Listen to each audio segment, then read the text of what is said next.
What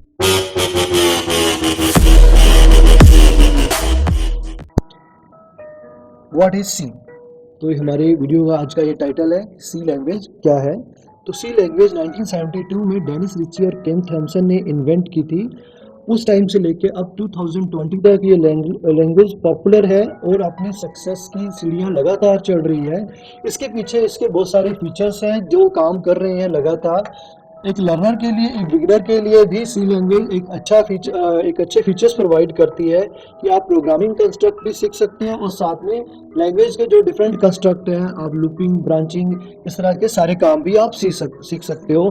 तो अब बात करते हैं कि जो सी लैंग्वेज है वो इतनी पॉपुलर क्यों है इतने सालों से लगातार, क्योंकि इतना टाइम तक पॉपुलैरिटी गेन करके रखना किसी भी लैंग्वेज के लिए पॉसिबल नहीं हुआ। तो उसके पीछे सी के बहुत सारे फीचर्स हैं जो वर्क करते हैं। तो बहुत सारे फीचर्स में से हम कुछ फीचर्स हमारे इस वीडियो सेशन में जरूर डिस्कस करेंगे। तो इस वीडियो में हम आगे बढ़े इससे पहले मैं आपका अपने चैनल लर्निंग एवरीडे में स्वागत करता हूं। तो आगे बढ़ते हैं कि सी पॉपुलर क्यों है।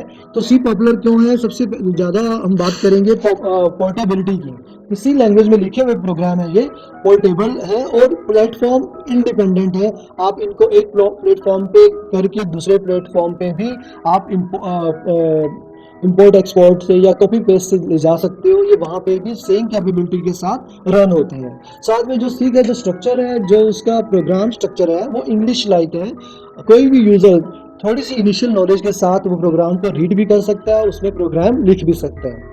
इसमें हमारे लूपिंग के, ब्रांचिंग के बहुत सारे फीचर्स दिए गए हैं। इफ स्टेटमेंट है, इफ एल्स है, नेस्टेड इफ है। लूपिंग के लिए फॉर लूप, व्हाइल लूप और डू व्हाइल लूप दिए गए हैं कि आपको सेटअप स्टेटमेंट रिपीट करने हो, तो उसके लिए सी में तीनों तरह के हमारे जो 3 लूप्स हैं वो गिवन है। गो टू स्टेटमेंट है इसमें, जिससे आपको प्रोग्राम के एक पार्ट से दूसरे पार्ट में अगर प्रोग्राम के कंट्रोल को शिफ्ट करना है तो आप इजीली कर सकते हो। साथ में बहुत सारे ऐसे फीचर्स और भी हैं जो इसके टाइम की प्रोग्रामिंग लैंग्वेजेस में नहीं थी। देखो, किसी भी लैंग्वेज को पॉपुलर बनाने के लिए ये जरूरी होता है कि उसके समकक्ष जो लैंग्वेजेस होती हैं, उसके टाइम की जो लैंग्वेजेस होती हैं, उससे इसको बेहतर बनाना, या उन लैंग्वेजेस में जो दिक्कत हो वो दिक्कत हमारी नई लैंग्वेज में ना हो। जब ये लैंग्वेज इन्वेंट हुई तब फोर्ट्रैन, पास्कल और कोबोल जैसी लैंग्वेजेस पॉपुलर थी। तो उनमें से हम बात करते हैं कोबोल की। कोबोल में अगर आपको एडिशन, कोबोल का फुल फॉर्म था कॉमन बिजनेस ओरिएंटेड लैंग्वेज। तो बिजनेस एप्लीकेशंस बनाने के लिए इसको यूज करने के लिए बनाया गया था। ये उस टाइम पॉपुलर भी रही है। कोबोल का अगर हम बात करें, अगर आपको एडिशन ऑफ 2 नंबर्स भी करना है तो आपको बहुत सारी बातें प्रोग्राम की शुरू में लिखनी पड़ती थी, जैसे प्रोग्राम से रिलेटेड, आपके कंप्यूटर से रिलेटेड एनवायरनमेंट और बहुत सारी बातें। प्रोग्राम का जो एक्चुअल कोड है वो 2-3 लाइन का ही है कि इनपुट ए बी और C is equal to A plus B print C, suppose इतना सी स्ट्रक्चर है। लेकिन आपको 10 लाइन प्रोग्राम के, आपके कंप्यूटर के एनवायरनमेंट के बारे में भी लिखनी पड़ती थी। तो और बहुत सारी बातें ऐसी। फॉर्मेट हम बात करें फोर्ट्रैन की, उसमें भी इनपुट और आउटपुट देनी है, कुछ भी फॉर्मेट स्टेटमेंट से बहुत सारी चीज़ें हैं। एक पर्टिकुलर आपको स्पेसिस छोड़ने होते थे प्रोग्राम का स्ट्रक्चर लिखने से पहले। लेकिन सी है जो इन सभी चीज़ों से परे है, उसने इन सभी कैपेबिलिटीज़ को दूर किया। सी का एक प्रोग्राम आप एक सिंगल लाइन में भी लिख सकते हो कि आपको किसी खास फॉर्मेट की ध्यान रखने की ज़रूरत नहीं है। कुछ फीचर्स का, कुछ स्ट्रक्चर का ध्यान जरूर रखना है, लेकिन आपको प्रोग्राम का लिखते वक्त आपके सिस्टम का एनवायरनमेंट, आपको स्पेसिस का ख्याल रखना, ये सब नहीं करने की ज़रूरत है। अब बात करते हैं पास्कल की। पास्कल भी सी की सिस्टर बोला गया है। तो पास्कल लैंग्वेज का जो सिंटैक्स है ऑलमोस्ट सी लैंग्वेज की तरह है, लेकिन पास्कल में भी काफ़ी चीज़ें ऐसी थी जो जैसे सपोज आपको ब्लॉग बिगिनिंग करना है तो आपको बिगिन कीवर्ड लिखना पड़ता था, आपको ब्लॉग एंड करना है तो आपको एंड कीवर्ड लिखना पड़ता था, और बहुत सारी चीज़ें भी थी। तो अभी उसके बदले में सी में ब्लॉक बिगिनिंग के लिए इन्होंने क्या है, कर्ली ब्रैकेट ओपन लगा दो, ब्लॉक एंड के लिए कर्ली ब्रैकेट आप क्लोज लगा दो। तो बहुत सारी चीज़ें ऐसी जिसने इस लैंग्वेज को कॉम्पैक्ट लैंग्वेज बनाया कि आप मिनिमम की स्ट्रोक्स के साथ एक प्रोग्राम इसका लिख सकते हो। और अदर प्रोग्रामिंग लैंग्वेजेस किस तरह, इसमें कुछ ऐसे फीचर्स भी थे जो उस टाइम की लैंग्वेजेस में थे, जैसे एरे का कंसेप्ट। तो सी में भी एरे का कंसेप्ट है इसमें कि आप अगर चाहते हो कि आपके जो वेरिएबल्स हैं वो स्टैटिक वे में मेमोरी में स्टोर हो, या बहुत सारे वेरिएबल्स जिनका डाटा टाइप सेम है, कॉमन नेम वो शेयर कर सके, तो उसके लिए सी में प्रोविजन है एरेज का। तो एरे कोई कीवर्ड नहीं यूज करना, आपको एक स्क्वायर ब्रैकेट का कॉम्बिनेशन यूज करना है। सपोज आप एक एरे 8 डिक्लेयर करना चाहते हो, तो आपको डाटा टाइप लिखनी है, वेरिएबल नेम लिखना है, साथ में स्क्वायर ब्रैकेट के अंदर साइज देना है। इतना लिखने से जो हमारा सी का जो एरे डिक्लेयर हो जाता है। तो सी में दोनों तरह के एरे हैं, 1 डायमेंशनल एरे भी हैं और 2 डायमेंशनल एरेज भी हैं। आप अपनी रिक्वायरमेंट के हिसाब से यूज कर सकते हो। सी में जो डाटा टाइप्स हैं, सी से पहले जो लैंग्वेजेस थी डाटा टाइप की काफ़ी लिमिटेशन रहती थी। सी के टाइम में डाटा टाइप्स पे भी बहुत काम किया गया। बेसिक डाटा टाइप तो दी गई हैं, इंट, फ्लोट और कैर। फ्लोट दी गई है रियल नंबर्स के लिए, लेकिन उसको डिक्लेयर करने के कुछ खास नहीं है, बस फ्लोट कीवर्ड ही यूज करना है। और इनसे रिलेटेड जो वेरिएबल्स भी हैं उनको भी आप डायरेक्टली यूज करते हो प्रोग्राम में। साथ में इन्होंने कुछ डाटा टाइप्स ऐसी भी दी, जैसे कि अनसाइंड इंट, डबल, लॉन्ग, कि आपके प्रोग्राम में वेरिएबल की कैपेसिटी के हिसाब से आप यूज करो। मान लो आपको एक सिंपल इंटीजर यूज करना है एक छोटी सी रेंज के लिए, तो आप इंट डाटा टाइप यूज करो। अगर कैपेसिटी ज़्यादा और पॉजिटिव इंटीजर स्टोर होने वाला है तो आप अनसाइंड यूज कर सकते हो। आप एक लॉन्ग एक कीवर्ड है जो इंटीजर डाटा टाइप्स के लिए यूज कर सकते हैं। तो वेरिएबल की कैपेसिटी के हिसाब से भी डाटा टाइप्स अवेलेबल है इसमें। तो डाटा टाइप्स की बहुत बड़ी रेंज अवेलेबल है, अपने यूज के हिसाब से आप डाटा टाइप्स यूज कर सकते हो। साथ में होमोजेनियस डाटा टाइप्स के लिए मैंने जैसे कहा कि एरेस का कंसेप्ट है सी में, इसी तरह से सी में हेट्रोजीनियस डाटा टाइप्स के लिए भी ध्यान रखा गया है कि हेट्रोजीनियस डाटा टाइप्स की कलेक्शन ऑफ डिसिमिलर एलिमेंट।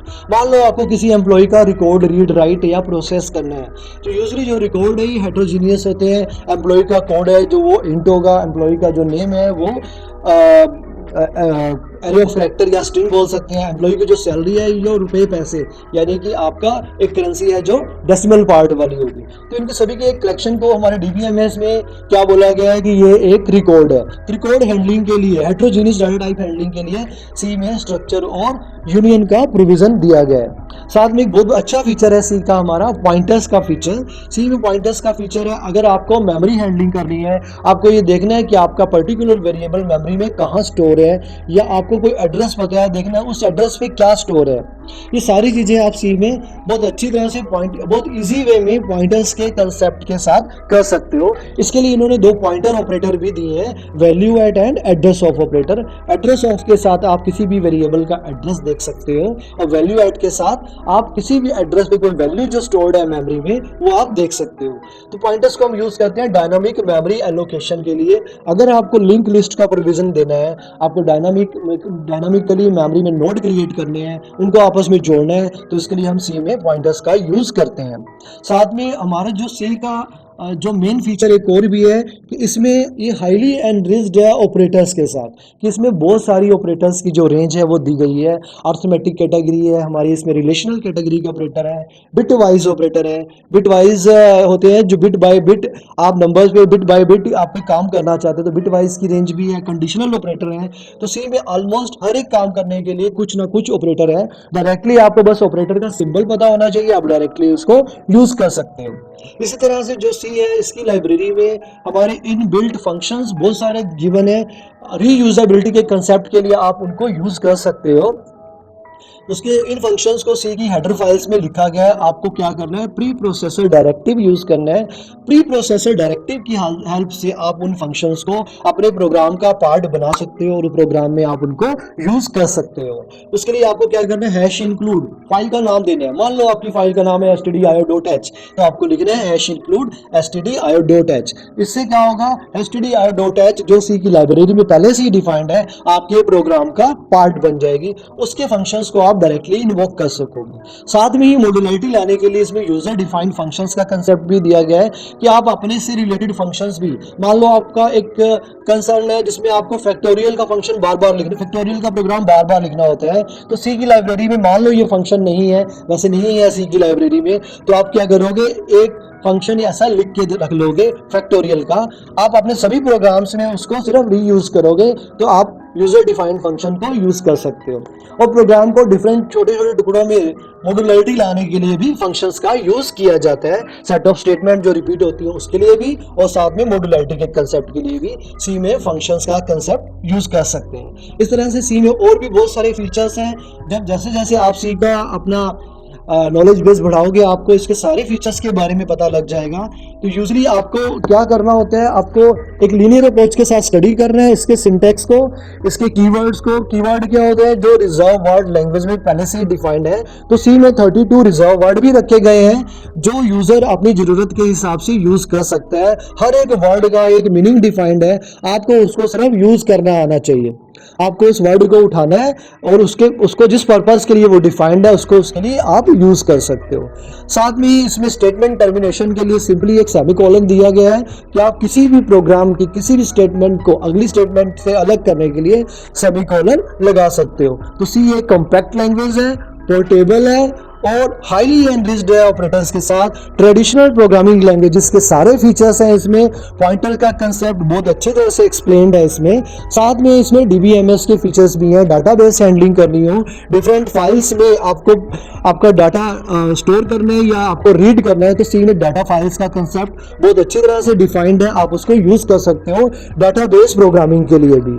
तो कुछ नहीं छूटा है इसमें, लगभग सारे फीचर्स हैं जो एक प्रोग्रामिंग लैंग्वेज में होने चाहिए। तो शायद इसलिए ये 1972 से लेके 2020 तक अभी भी कंटिन्यूसली ये पॉपुलैरिटी गेन करती जा रही है। अभी जो बिगनर लेवल प्रोग्रामर्स हैं वो इसको यूज करते हैं। साथ में अभी भी कुछ कंपनीज डिवाइस ड्राइवर्स या सिस्टम सॉफ्टवेयर्स अभी भी सी लैंग्वेज में लिख रहे हैं।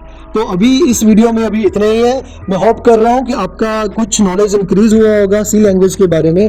आपके इससे रिलेटेड कोई भी क्वेश्चन हो या क्वेरीज हो, आप वीडियो के कमेंट में जरूर पूछ सकते हैं। Thanks for watching this video.